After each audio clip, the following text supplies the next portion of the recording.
Hey everyone, thanks for joining us today for today's webinar.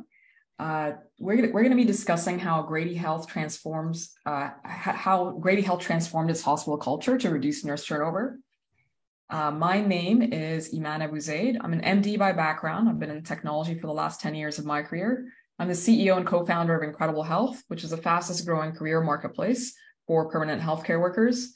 Incredible Health is the only platform that allows hospitals to hire permanent and experienced nurses in 20 days or less.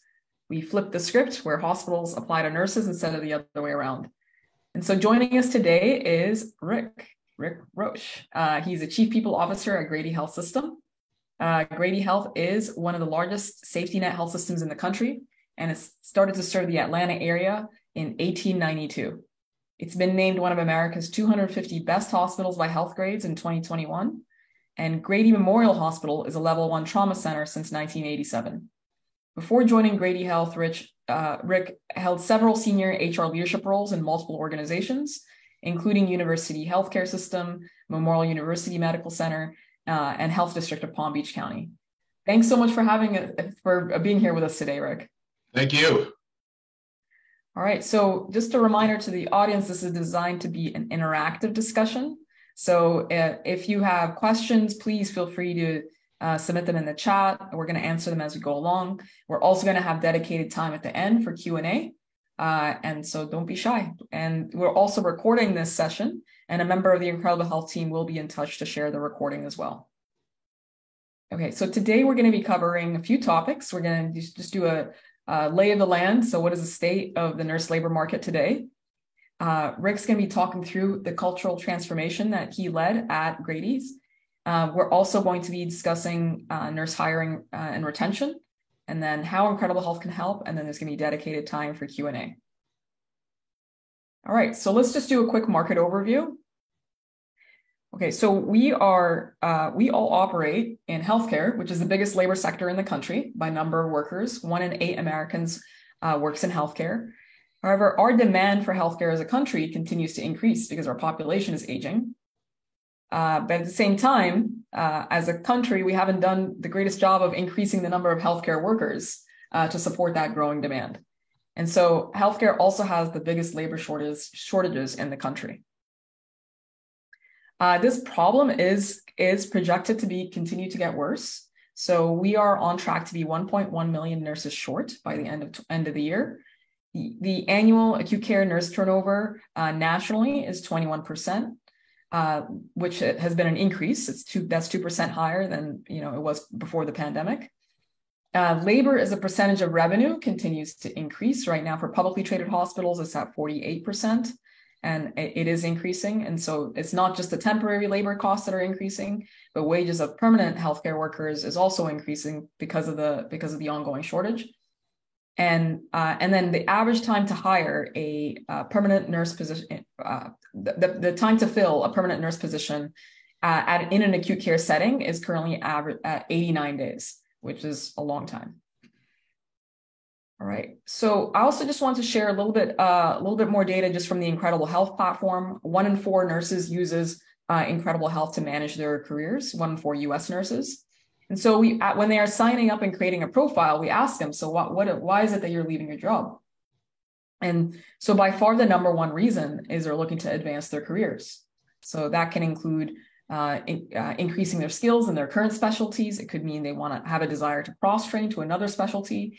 It could mean a desire to move into management. So the top reason selected is usually looking for career advancement. The second most common reason that's selected is I'm looking for a more flexible schedule. So the days of 12-hour shifts, full-time only, are over, and nurses are looking for more part-time options and other shift options too, because it fits into their lives better. The third most common is something to do with geography. Either they're relocating or they're commuting. There is still quite a lot of movement in the quite a lot of relocation in the permanent nurse labor market. And finally, the bottom reason is earning higher pay. So we work with a lot of hospitals across the country, over 700 hospitals, and many of the HR leaders and nursing leaders we work with are really focused on the compensation piece. But definitely there's more and more attention now to career advancement programming and increasing the flexibility of scheduling in order to hire more nurses and to retain more nurses. All right. I will hand off to Rick next. If you could please walk us through some of the cultural transformation work that happened at Grady's and how that impacted nurse turnover. That'd be fantastic. I sure will. I will start by letting you know that I will be very brief and that I am compelled because of my family to be brief. My second grade grandson was Student of the Month a few months ago. And as a result of that, you get to go in front of the class for 10 minutes and share your family story, where you're from, what your parents do, what your likes, dislikes, all of it. And he got up in front of the class and he said, "My name's Ryder, and I like monkeys, cheeseburgers, and karate." And the teacher said, "Ryder, you have the, what about your family? What about, everything else you're involved in?" And he said, "No, thank you. My grandpa says that our family doesn't like a lot of extra chatter." So he called me out in front of the class, and my daughter subsequently called me out. Again, I'll start first that we haven't transformed, I would say, totally our culture. We've taken some pretty good steps for that, and HR and what we've done is probably 5% of it. And the nursing leaders in particular, the hospital leadership are most of it.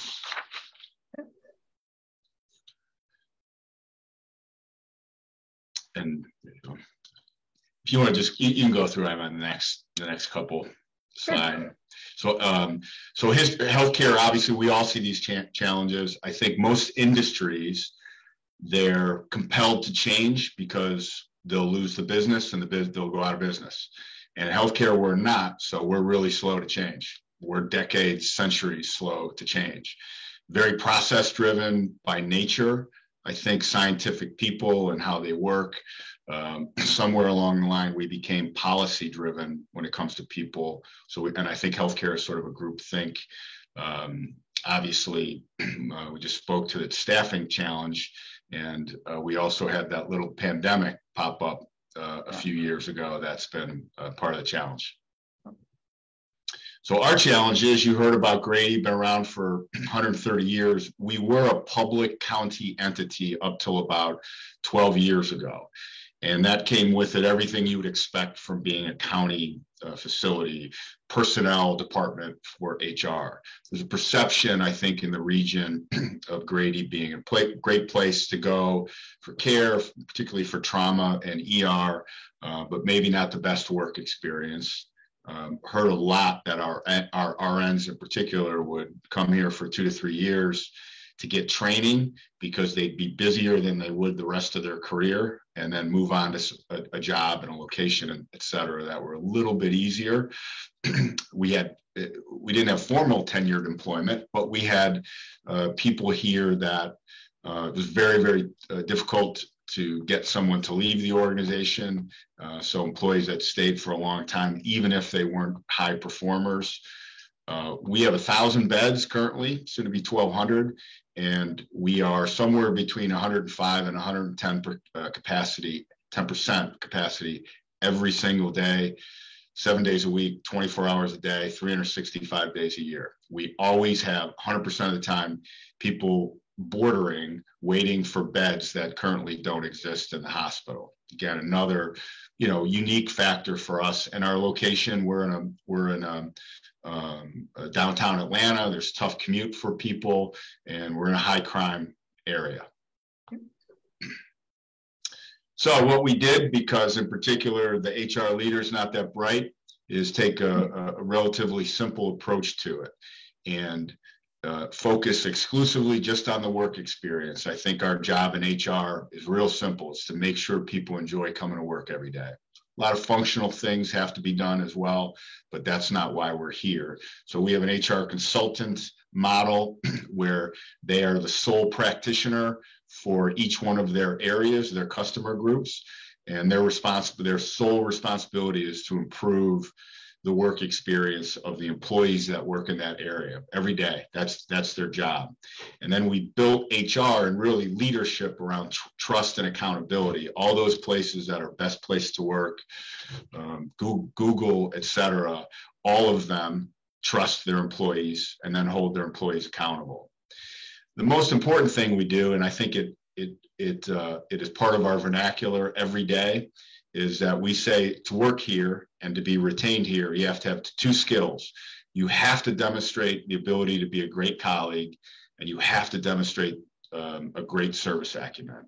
And if you don't demonstrate both of those, we won't hire you. You can't work here. And I'll speak more to those changes. But we always, when we're making employee decisions, hiring or otherwise, we ask the question, does this person make the work experience better for their colleagues or for the patients? And if the answer is no for either of those, then we have our decision.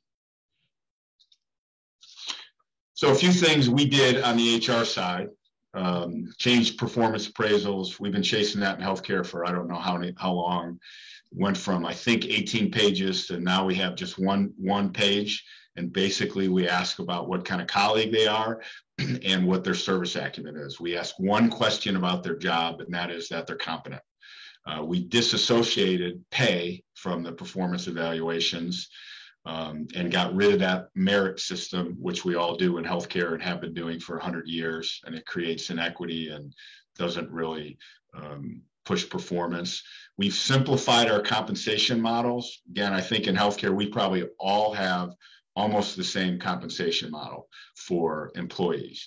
And for us, what we've done is just put every position has 4 different levels of pay based on their years of service. And we've tried to put those 4 different levels, depending on towards the top of the market, somewhere in that pay range, and really just simplify it for people. I'll speak to leadership courage, but we had the courage to make leadership changes because we had a lot of leaders that made the work experience less for their colleagues. And tough for us to go around the organization and say that to employees when we had leaders that made daily life more difficult for people. I mentioned trust and accountability. We eliminated PTO for directors and above. This year, we're doing it for all all exempt employees. And I have a fantasy of doing it for non-exempt employees next year, and we're working through that. And really the message to everyone was, it's 2020, at the time, 2021, we trust you, and take time whenever you need to take time. And nobody's tracking it, and we're not going to carry a balance sheet for it. Just take time whenever you need it. You're professionals, and we trust you. We've built an employee incentive program based on budget, safety, and patient satisfaction. Our leadership development was developed exclusively with the employee work experience in mind. We tell our leaders they have really one job as well, and that is to make sure their employees enjoy coming to work every day. And if they do that well, everything else will fall into place. We don't want to lose our momentum, so we're building a succession planning program from the top down. Benefits in healthcare, I think, is something too. We all have almost the identical benefit package, and we haven't considered changing that. So we are trying to design a benefit package that is distinct from all other healthcare organizations in the United States, and that is premised off of financial, emotional, and physical wellness. A key part of this in red there is the elimination of HR policies. As far as we can tell, we are the only hospital in the country that has done this. And we recently went from about 465 pages of policies, mostly written by attorneys, that would tell employees how many different ways we could fire them. And we replaced it with 11 pages of guidelines that tell our employees how much we care about them and how much we trust them. And it was really no more complicated than that. We wanted to make a change and let our employees know that we care about them and we trust them. And we also want our leaders to make decisions. And you don't have to make every decision doesn't have to be consistent. It just has to be fair and reasonable. And finally, our messaging to our employees. I think in healthcare, we tend to complicate the messaging, and we've tried to really have clarity and simplify any communication and message to the employees around being a great colleague and being great at service. Yeah. So how did we accomplish a lot of these things. I would say nursing leadership, it was phenomenal. And our job is to kind of help in HR, give them a framework in which to work. And they've done that. Our leadership courage, I think, organizationally, to make changes that are not consistent with typical healthcare practice. Our leaders have given, senior leaders have given all the leaders in the organization a lot of autonomy to make decisions, do what's right, make some mistakes. And we've had the support of all those leaders. We just gave a presentation, some developed coursework around the policies, and it was provided by vice presidents that don't work in HR. And here's the point that took a lot of courage. We have terminated the employment. We have close to 8,000 employees. We have terminated approximately 1,000 employees in the last 3 years. And in the vast majority of those cases, it's because they demonstrated an inability to be a good colleague or to be good at service. The previous 3-year high, as far as we can tell, in the number of employment terminations is under 100. So it's been a huge shift for us to be able to make quick decisions on employees. And by the way, we did that in the middle of a staffing shortage, in the middle of a pandemic, when contract rates were increasing, et cetera, et cetera. It took a lot of leadership courage for our organization to do that. And our CFO is now on medication, I think, as a result of that. So outcome, we're not there yet. Recently named Forbes magazine top hospitals to work in the United States. Small step for us. That's based off a survey of our employees. Our employee satisfaction has gone up each year. I feel really good about that. Our turnover in nursing in particular has gone from approximately 41% to at the end of 2021 to just over 18% at the end of 2022. A lot of market reasons for that. Nursing leadership, I think, is the primary reason for that. Obviously, like a lot of you, we've reduced our contract quite a bit, 80% as of recently. And not surprisingly, as our employee work experience satisfaction has increased, so has our patient satisfaction. And there's only about 100 years of research to demonstrate that correlation, and we're showing that out. So. Okay, great. Thank you, Rick, for sharing that. Thank you. A couple of follow-up questions. Just as far as the impact goes, you're talking about turnover. For nursing in particular, do you know what was it, and then how did this, what did it move to? Nursing in particular was about 41% at the end of 2021, and end of last year was 18%. Okay.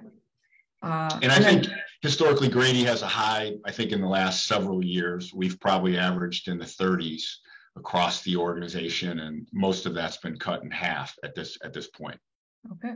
And then just as far as just the employee engagement or ratings, how did that improve, numerically? Yeah, we changed. It's tough for us to measure it. So we went from one of those traditional surveys that ask employees about 50 or 100 questions to one that has asked employees 7 questions, and we ask them exclusively about their colleagues and about their leaders. And it's on a scale to 5, and in December of last year, our employees rated their work experience a 4.1 out of 5. Previous year was 3.9. We don't have data prior to that, other than we were in the lower 50th percentile nationally using a previous survey. Got it. Okay. So, you just described what you did very concisely. Thank you. Now, without a doubt, there were several challenges that you or your team had to go through to sort of implement some of this. Mm-hmm. What were some of the top challenges that you had to overcome? Well, I think we precluded a lot of those by education and sharing with people why we want to make a change. So, just take the policies as an example. Mm-hmm. No one initially thought that was a good idea. And you can imagine how our general counsel's office felt about it. But even our particularly supervisors and manager level folks who relied heavily on those policies and making decisions for their employees, it's tough for them to think because they've never been taught to think independently and make people decisions based on circumstance. So we always tell everybody, run your business, your unit, like it's your own business. And if it was your own business, you wouldn't have 465 pages of policies. You would just do what's right in every circumstance as it popped up. And you have resources if you're not sure what is right at that particular time. Just as an example, that one, we try to do a lot of education before making the change so that our leaders are comfortable with it. Okay, a couple of questions from the audience. So from Denise Mihal, she said these are great initiatives. Was it difficult to get buy-in from the C-suite, and were there any barriers from the C-suite? It was always a little challenge. I will tell you that I was hired 3 years ago with a real simple task, and that was to make Grady a great place to work and get us acknowledged on, have us be the best hospital work in Georgia. And so with that in mind, I've had the support of our CEO and from the very first day, and certainly that helps. Yeah. Question from Ziad: how did the legal team take the elimination of all the legalese and the policies? They're still digesting. Okay. Question from Shingo Yamada: how did you navigate the elimination of the PTO while also maintaining minimum staffing levels? Well, PTO was just for directors and above, in which we eliminated it. Mm-hmm. So it didn't really affect our day-to-day staffing. And I think all the research shows organizations that have done that, the high-performing employees tend to take less time off because they still think somehow the employer is looking at their time or they're nervous about it. But we've passed that. It's been a couple of years now. And I think people absolutely trust that we did it because we trust them. And if we have somebody in a leadership position that we can't trust, then they can't work here.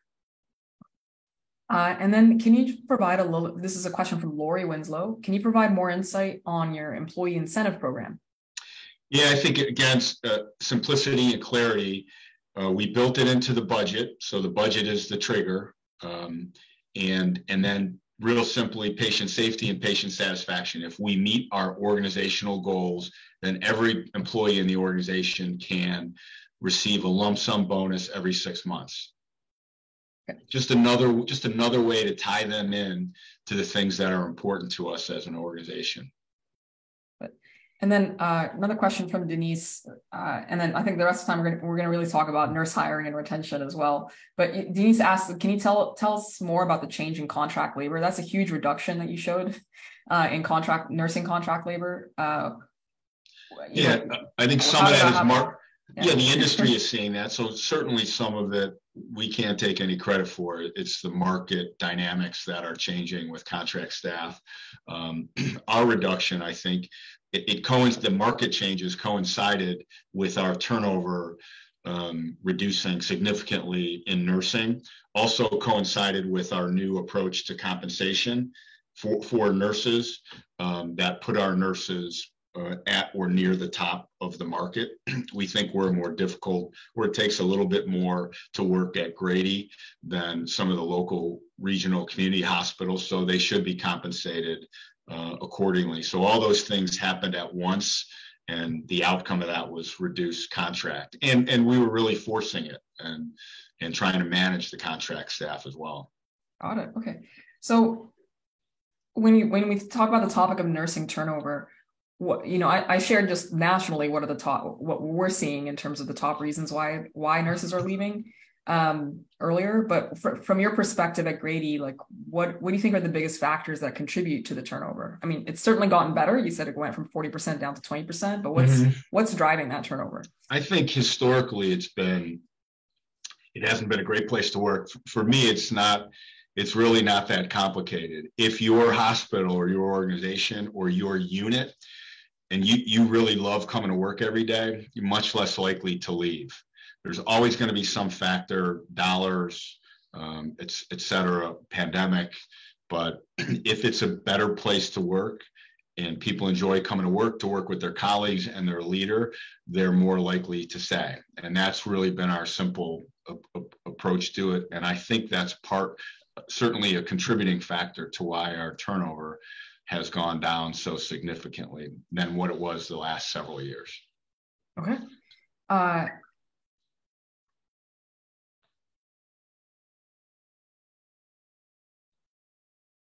And then a question came in from Gregory. Are physicians held to the same two factors that you mentioned? A great colleague and a great service provider to patients. Great question, Greg. A little more complicated, because our physicians are provided to us through Morehouse and Emory Medical Schools. So we contract for their services. We don't have employed physicians, but there certainly have been occasions where we've needed to apply those same standards, and we're getting better at that. It's more complex because of the contractual nature of our relationships.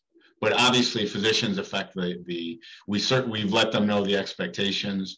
They can affect culture as much or more than any of our staff. Okay, so follow up to that is from Gregory's: do nurses and others, rate the physicians? I don't know, actually. Okay. All right, and then the next topic we want to just go a little bit deeper on is the topic of nursing career advancement. Sort of how do you think about that topic, even philosophically? And then have you implemented additional training programs, or is there additional funding for nurse training, especially given that Grady is a tougher place to work? I will tell you that I'm probably not the expert to speak to that. Mm-hmm. Our nursing culture and the framework that our new CNO is relatively new, has been here a couple of years as chief nursing officer, and her objective is to make it the best nursing entity in the United States. And she is structuring it that way and trying to hire the right leaders and retain the right leaders to get to that. And she is a nurse practitioner, I think PhD, and completely believes in the development and is building that into the nursing infrastructure. Okay. Do you have any insight into what the nursing leaders are doing in terms of just in terms of scheduling, just like the way they're handling shifts, the way they're if there's flexibility in their scheduling systems? Yeah, there's definitely flexibility. Again, I probably couldn't give a lot of specifics to that, but we do try to work with employees on the scheduling. And again, if you think of what's the best place to work, and it would be a place that would allow people a lot of flexibility in their scheduling and allow them a lot of opportunity to work with their teammates to fill shifts, switch shifts, et cetera. We transitioned not long ago from a personnel driven, where none of those things were allowed, to now where it's sort of a new concept for us. So I think we're working through that for the benefit of the staff. Okay, and then this is just a much more like tactical question. Like when you're going through this transformation like this, how are you ensuring like communication in such a large organization, right? Just all the way to the frontline workers. I think that simplicity message, that what's important at orientation, I talk for just about 10 minutes, and I talk about nothing other than being a great colleague and being great at service. Throughout the day, our orientation is redesigned to be hopefully a phenomenal welcome to employees and a history of Grady, as well as the expectation that they're going to be a phenomenal colleague and great at service. And certainly we give them training in both of those and try to script some of those things for them. But we've tried to keep that messaging really clear and concise with the employees, and I think it's helped. Okay, and then how are you thinking about the future? Right, so what's left or what's next in the transformation? Well, we haven't been named the best place to work in the state of Georgia, or among the best in the United States, and we've just taken small steps. And the future for us, I think, is really bright. And those are our goals. And I think that the pandemic, a lot of those things I demonstrated, we had plans to get rolling in 2020 for most of those. And the pandemic kind of delayed a lot of those things. So we feel like we're just getting momentum to make those changes. But I think replace our size in the history takes some time, but we want to keep pushing it every year and get to the point where we're at 5 out of 5 or close to it on our employee work experience surveys. And in HR, we drive towards that number. Okay, got it. All right, so let's transition to the topic of nurse hiring. You mentioned earlier that, there's two things that essentially you're looking for when you're hiring. Are they going to be a good work colleague? Are they going to be good for the patient experience? Any other key competencies or characteristics you look for when it comes to hiring nurses for Grady? I would say that as an HR person, our job, what we want to do is source them really well, be really good at sourcing, and then make sure that the candidate experience differentiates us from other employers. We certainly will let the individual unit directors and managers make those hiring decisions. We give them that overarching philosophy of being a great colleague and questions to ask that might pertain to that. But I think our job on the HR has more, because of the market and the shortage, our job is more to make the experience the best it can be and source candidates really well. And if we do those two things really well and we have enough candidates, we're doing our job. Okay. Any unique strategies that you use just on the sourcing piece or how to attract top nursing talent? I think it's our history. It is our mission as one of the largest safety net organizations. The work here, the mission, all of those things contribute to what we do. I think on our recruiting side, I mentioned we've hired about 2,000 nurses a year over the last 3 years. So we've been really good at it, but we have to, like everybody, we have to constantly modernize our recruitment, who, how, when we source, and then what that experience looks like, feels like. And then once they're engaging with your recruiters and your hiring managers, how are you thinking? You mentioned earlier, you're responsible for making sure it's a great candidate experience. Can you just define that a little bit more? What do you mean by a great candidate experience? Yeah, easy, yes, quicker and friendlier than any other experience that they have. Easy and easier, quicker and friendlier.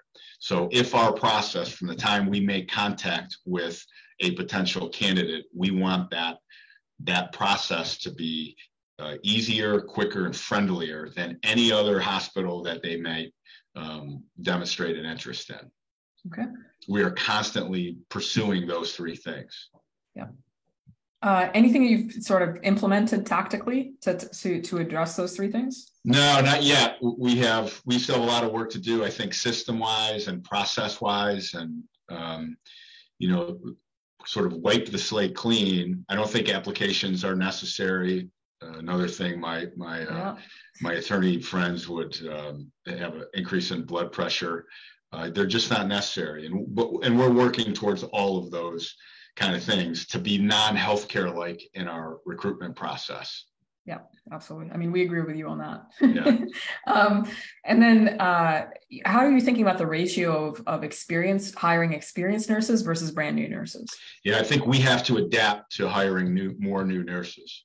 I think that's always been a kind of balance and within a philosophical debate within nursing, how many can you take? But as organizations, I think we have to adapt because a large chunk of the nursing population has left and they're not coming back. And the only way to meet the need is to train more nurses. And we're going to have to adapt, like everybody else, to a higher percentage of younger nurses and have training programs that allow for that. Yep. Okay. And then you mentioned a couple of medical schools that you work with for the doctors, but do you collaborate with any local schools for hiring nurses? We do. Yeah, several. We collaborate most closely with Georgia State University. Our campus is right next to their campus in downtown Atlanta. So we work most closely with them, and both on financing the nursing programs, but also giving practicals to their nurses, et cetera, to their students. Okay. I'm going to share a little bit more about Incredible Health next, and then we'll wrap up with a few more questions, Rick. One thing to think about is we always ask our speakers what are the top 3 tips that you'd give to the audience in terms of just making their organizations better for nurses? I would say think different. Yeah, you don't have to answer it now. You can answer it right after. Got it. Okay. Awesome. So Incredible Health is a software company. We're headquartered in San Francisco, and we operate nationally. Hospitals and health systems, they use our custom matching technology to hire nurses in permanent roles in less than 20 days. And we work with over 700 hospitals and health systems across the country, including very large health systems like HCA and Tenet. We work with many regional systems, like Wellstar and Baylor Scott and White, and lots of academic medical centers too, including Johns Hopkins, Stanford, Cedars-Sinai, and others. What we do, there's 3 unique things about our technology. First is that the employers apply to the talent instead of the other way around. As you can imagine, the nurses absolutely love that. The second is that we've automated the screening of the talent. So we're serving up very high quality talent to the employers. And then we also create matching algorithms for every employer that we work with. So it's a very personalized experience for both the nurses and the employers. What that means is that, let's say you're a nurse recruiter in the Atlanta area, and you log in, like you don't really want to see 200 nurses. You need to see, 15 that are the right fit for your needs at that time. And the same thing if you're a nurse. Let's say you're a highly sought after ICU nurse. You do not want to hear from 100 employers. You want to hear from 4 or 5 that are the right fit for you and what you're looking for. We also provide a robust set of data analytics to HR and nursing leaders so they can continue to drive operational excellence internally and improve the candidate experience. We have 1 in 4 nurses in the US uses Incredible Health. We have over 700,000 nurses on our platform. One of the main ways we attract nurses to the platform is by giving nurses free stuff, free tools and free services. So we offer free continuing education for every single nurse in the country. It's accredited in all 50 states, which they can use to renew and activate their licenses. We have free salary estimators. There's nurses get assigned a career coach or a talent advocate when they sign up. They get a free consultation with our screening team, which are also nurses. And we also have a community built into our apps where nurses can ask each other questions and get really high quality answers from each other. I wanted to share just a little more market data, just because I know many of the leaders on this call are trying to improve their nurse hiring and their nurse retention. On our platform, 68% of nurses accept the very first offer they receive. That speaks to what Rick was mentioning earlier about how important speed or being quick is in the candidate experience.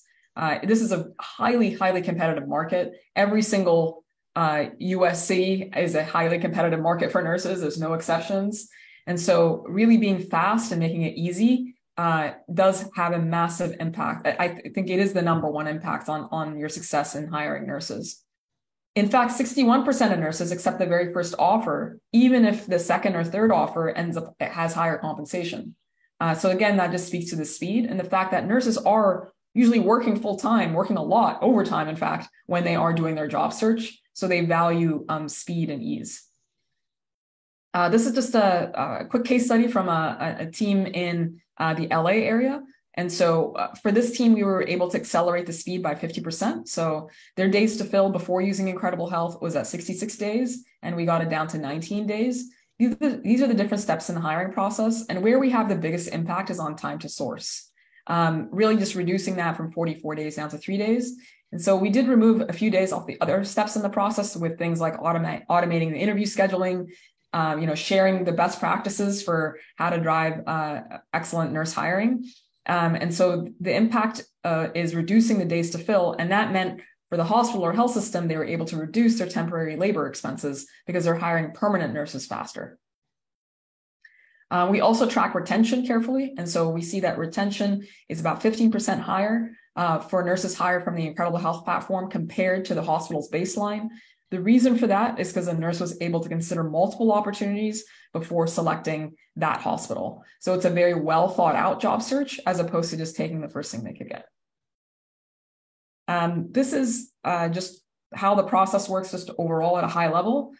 This is the 8 steps in the hiring process. Everybody roughly has the same 8 steps. This is a slide from the Stanford team. And so Incredible Health is doing a lot of the heavy lifting in the first 4 steps with the technology, with the software and services. We are sourcing the platform automatically screens. We're making sure the nurses are actively looking and getting that first recruiter phone screen scheduled. At that point, the internal, the talent acquisition team at the hospital is completing phone screens, completing hiring manager interviews, and getting offers sent and accepted. So really, this is entering the nurses entering the normal hiring process from steps 5 through 8. This is definitely a newer model in talent acquisition. It enables nurse recruiters to operate at the top of their skill set, which is engaging candidates and building relationships with hiring managers. It really reduces the work nurse recruiters need to do in sourcing and screening, so they can spend more time engaging with talent and engaging with hiring managers.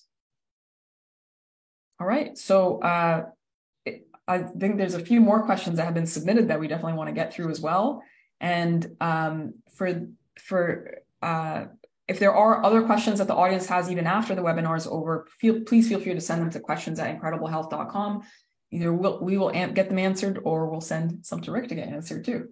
All right, so a few more questions that came in. This one's for you, Rick. How do you monitor nurse satisfaction scores, and what platform do you use? We use a company called QReview, and we use them because we could design our own questions. It's all based on phone. They receive the questions via their phone. We can do follow-up questions to particular areas. So it's the same process for nursing as it is for every other discipline in the organization. And we've used them for expediency and really their technology. Okay. This next question actually is for me. Can you tell us more about your experience in rural healthcare systems outside of more appealing locations like LA or Atlanta? Sure, we do work with rural hospitals, particularly rural hospitals in California and in Texas. Now, as we are growing as a company, usually our growth plans when we open a state is, we start in the urban areas, and then once the urban areas are established on our platform and we have enough employers and talent, then we expand to the rural areas. If anyone has any more specific questions, you're welcome to reach out to us. My colleague Danny also shared a consultation link if you wanted to sign up for one, and we can tell you definitively if we're able to support your hospital and health system based on your location or not. Question from Denise, Rick. What is your nurse vacancy rate? I think it probably varies pretty significantly depending on the unit. But I think the average is probably around 12%. Okay. And then the final question, Rick, is, there's HR leaders, nursing leaders, operations leaders from hospitals across the country on the call and listening to the recording afterwards. What would you say are your top 3, tips for driving transformation that'll help with nurse hiring and retention? A few things. You have to think differently, and do not think like you've ever thought before, or like most of us do in healthcare. It has to be different. We have to, like any other business, a technology firm, like Incredible Health, like you have to adapt to the market, even if you're not your business you're not going to go out of business in 6 months.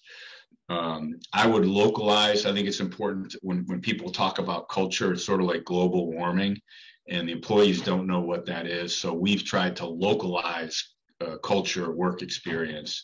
So everything is about their particular area.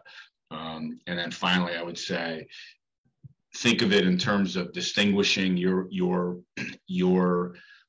department, your hospital. This has to be distinguished. Every other business is so competitive and trying to make it a better place to work. I think we need to do that in healthcare and elevate that. So we always think about how do we distinguish ourselves in any particular area that affects employees. Okay. So think differently and make sure you distinguish yourself. Awesome. So a member of our team will be in touch with this webinar recording. after this call. And just thank you everyone for joining. And Rick, really, really appreciate your time and sharing your insights and your thoughts and your strategies and your tactics with all of us. It's very, very helpful. Thank you. Thank you. I'm happy to do it. Yeah.